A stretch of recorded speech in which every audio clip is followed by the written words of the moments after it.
ঈদ মুবারক। হাদিসের ভাষায় কি বলে? তাকাব্বালাল্লাহু মিন্না ওয়া মিনকুম। তাই আবার বলেন, সবাই বলেন তো, তাকাব্বালাল্লাহু মিন্না ওয়া মিনকুম। আলহামদুলিল্লাহ, আজকের এই পুরস্কার অনুষ্ঠানের সম্মানিত প্রধান মেহমান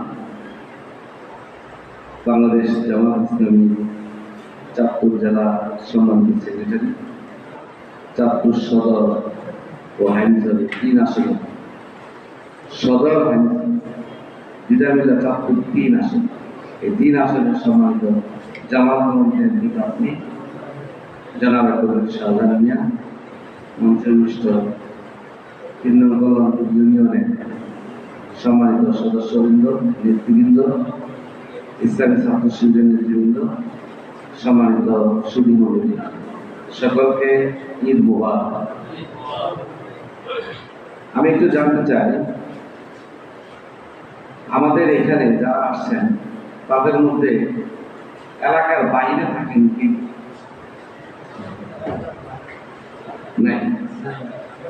আচ্ছা, আর একটু জানতে চাই, 9 নম্বর ওয়ার্ডের সদস্যরা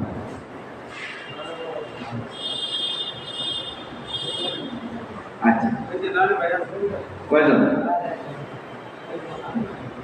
আরিফ ভাই কয়জন?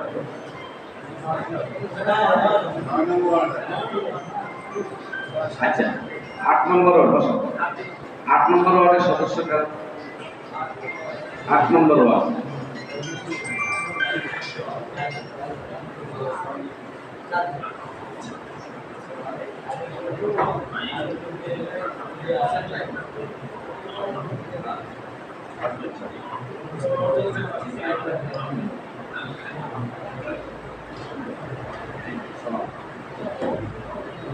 আট নম্বরে কয়জন? 4। জি। 7 নম্বরে একজন। জি। 6 নম্বরে 2 জন, সাথে 2 জন। জি। 6 নম্বরে একজন। জি। 5 নম্বরে নেই।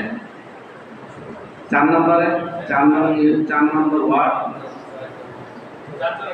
আচ্ছা, 4 নম্বর। 3 নম্বরে 3 নম্বর ওয়ার্ডে 1 2 3 4 5 6 7। জি। 2 নম্বর ওয়ার্ডে 2 নম্বর ওয়ার্ডে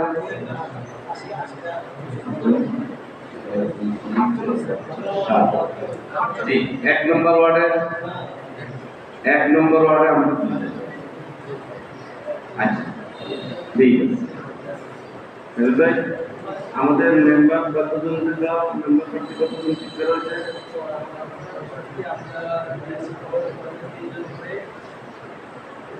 3 জন। কোন কোন ওয়ার্ডে আছেন? ওনারা আছেন এখানে? আছেন? ওই যে একটু ওনারা একটু কষ্ট করে দাঁড়াইলেন। জি।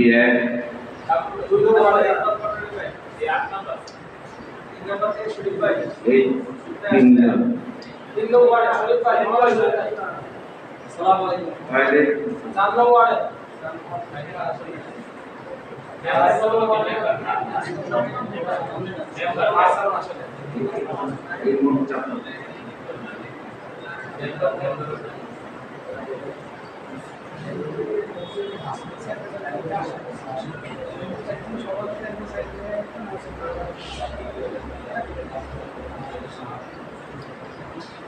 জি, বসুন।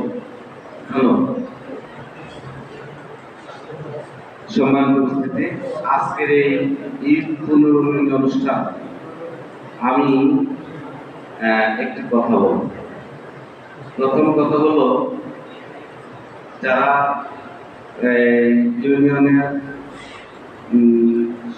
কমিটির সদস্যবৃন্দ, আমি তাদের দৃষ্টি আকর্ষণ করব, আজকের এই অনুষ্ঠানে আমাদের একটা প্রতিজ্ঞা হয়ে যায়, যা আমাদের 9টা ওয়ার্ডে কার্যকর যেন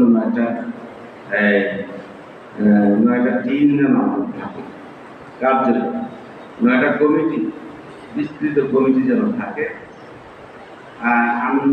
পালন করে টিম সদস্যদের প্রতি বিশেষভাবে আমি আহ্বান জানাই।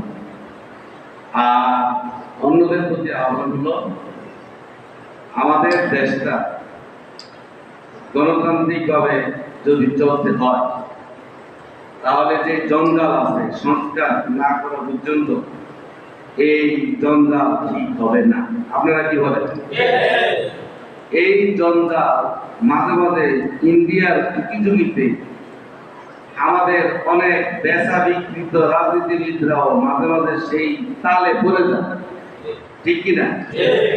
এটাকে ঠিক রাখার জন্য এই দেশের ইসলামী শক্তির ঐক্যের কোনো বিকল্প আছে? বিশেষ করে জামাত ইসলামের মতো দলের দায়িত্বশীল ভূমিকা রাখতে হবে। আপনারা কি এই ব্যাপারে একমত? আপনারা কি এটা রাখতে প্রস্তুত? সম্মান প্রস্তুত। সেই কারণে আমাদের প্রত্যেকটা পাড়ায় পাড়ায়, প্রত্যেকটা বাড়ি বাড়ি, প্রত্যেকটা হাটে বাজারে আমাদের কমিটি দিতে হবে। আগামী দিনে যেন 1 ঘন্টা যাকে যেন আমাদের বিশাল বিক্ষোভ মিছিল থেকে শুরু করে সকল ধরনের কার্যক্রম যেন প্রতিষ্ঠা করা সম্ভব হয় ইনশাআল্লাহ। সেই আন্দোলন সংগ্রামে আমরা কি আজকে সবাইকে পাবো ইনশাআল্লাহ? আগামী দিনে একটা ইসলামী সরকার গঠনের সকলকে আহ্বান জানিয়ে আমার আলোচনা এখানে শেষ করছি। আসসালামু আলাইকুম ওয়া রাহমাতুল্লাহ।